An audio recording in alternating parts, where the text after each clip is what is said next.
Buddy, it's Teepa. And today we're still focusing in on this brain change idea, neuroplasticity, neurodiversity, neurodegeneration.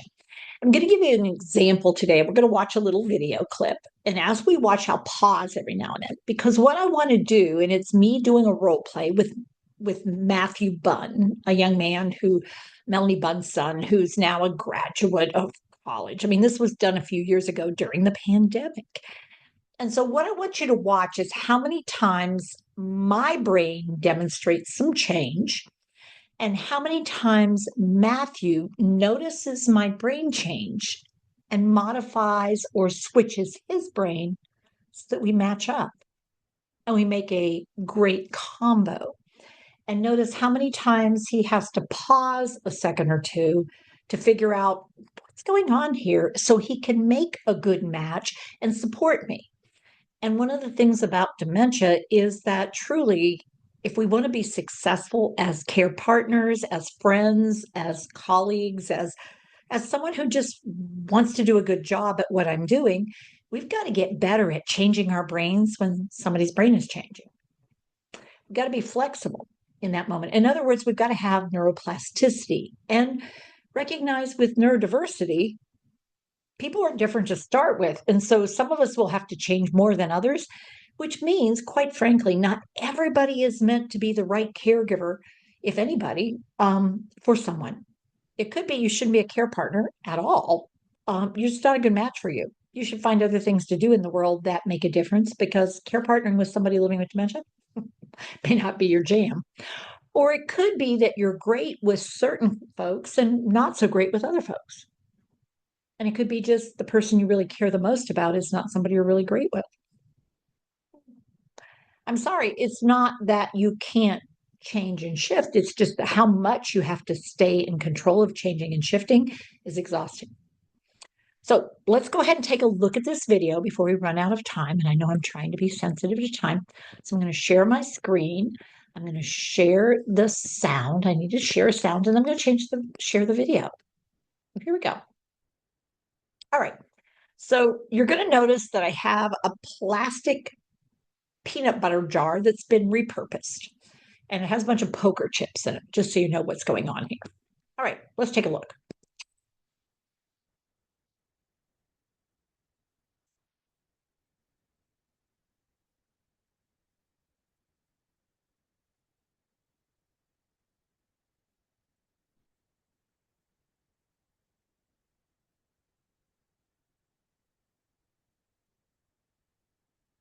Okay, so we're going to pause here for just a second because what I want you to realize is if you see me as I am today and then you see me as I am in that video, wow, that's a lot of change. And if you've been along for the journey, you would have seen me go from here to here to here to here. And I may have moments where I pop back, but this is not in sort of inaccurate portrayal of what I might be like if I were to develop moderately significant degree of dementia, depending on the type of dementia and all. But what you'll see here is I'm really interested in the noise. And then notice how I use the skill that I still have to open the container and then I get them out. And I greet Matthew, but I sort of do it in a sideways way because I'm really much more invested and involved in what I'm seeing there than I am in him. And he notices that. So he does a brain shift. Teepa's not interested in me right now. Oh, what she is interested in is doing something with poker chips. And I think she's going to need a surface for that because she has the lid, she has the jar, and she has the poker chips. So he decides, okay, I'm going to keep myself flexible. I'm going to go over and get that. Notice he came in with a container, like a coffee mug, and he has something in it, but he let go of that because now we got to get this started. So let's see how this goes now, because Matthew has done a couple of adaptations to match my brain. And I'm pulling poker chips out and I'm starting to lay them on the table. Let's see what happens for me.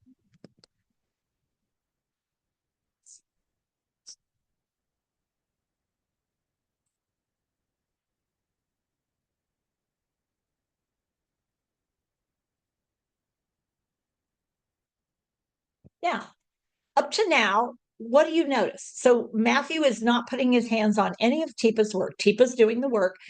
And what she's figuring out, oh, look, they're different colors. So how many of you noticed that Teepa's actually sorting? But she's not just sorting, she's involving Matthew in the sorting. How many times have y'all watched me in the morning and realized I try to involve you in the morning as well? I don't try to just tell you things, I try to engage you in things. So Teepa here is engaging Matthew. So this one goes here and this one. And he goes, yep, that goes there. And now seems like we're getting along pretty well. So let's see what happens next because I'm doing this sorting and I have one in my hand.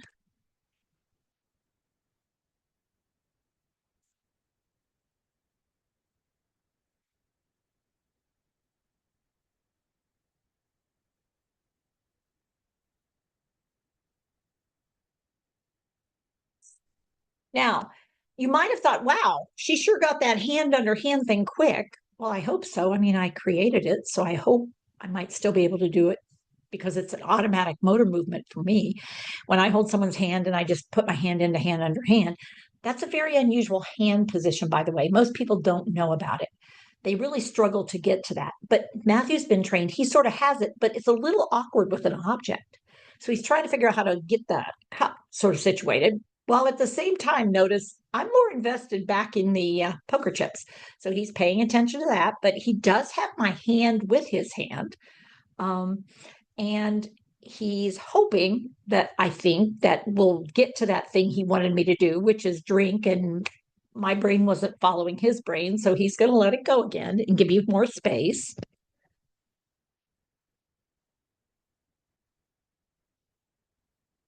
Now, notice what a nice job Matthew did of copying my language. I say those go there, and he goes, those go there. Yep, yep, sure enough. He's doing a superb job of recognizing my brain capacity and supporting me exactly where I'm at. So let's see what happens as he moves it forward then.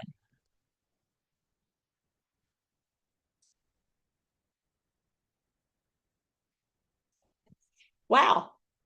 Now I went from color matching 4 to now numbering them. And Matthew figured it out. She wants me to count with her. Check. Got that done. And now I have something still in my other hand and I'm trying to figure it out. And this. Notice I don't have a name for it. I don't have a noun to match it, but I know something about it. And I'm not sure what to do because one of my hands is busy and this is my other hand. And let's see what I decide.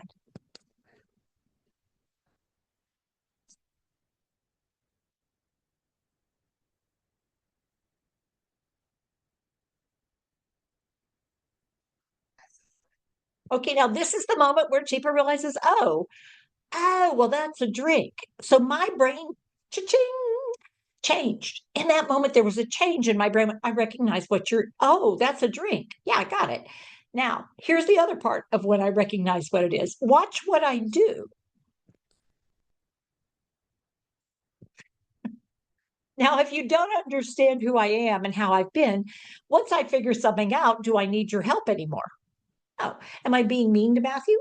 Absolutely not. I just didn't need him. I was getting him out of the way because I know what to do now. I mean, now that I understand what I'm supposed to do, I'll do it. So let's see how that goes.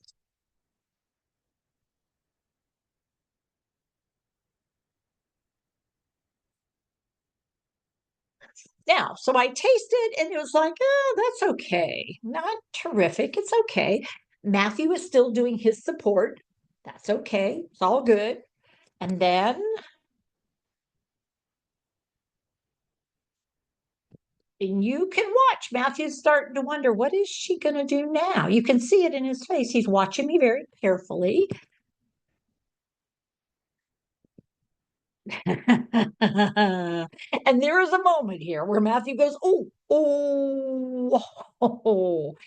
And then his very neurotypical but neurodiverse brain goes, does it really matter that she pours water in the poker chips in the plastic container that used to hold peanut butter? No, it really doesn't matter. And it's actually kind of funny that that happened. So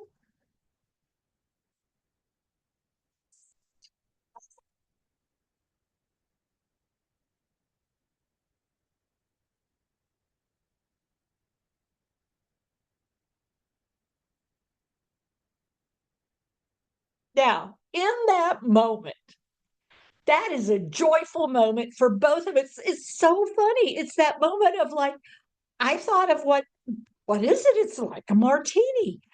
And in that moment, what I got rid of is the extra water in the container because I actually would hope that it would be coffee, but it wasn't. Those who know me might know that I love coffee.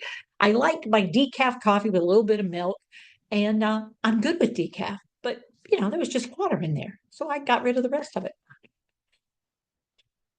But really, what happens here is we have a moment of, oh, I've got something, and Matthew gets it.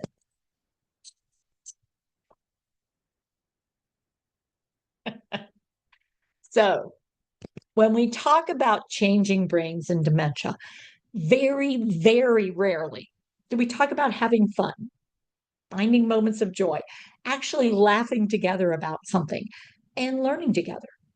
And that's the thing about brain change.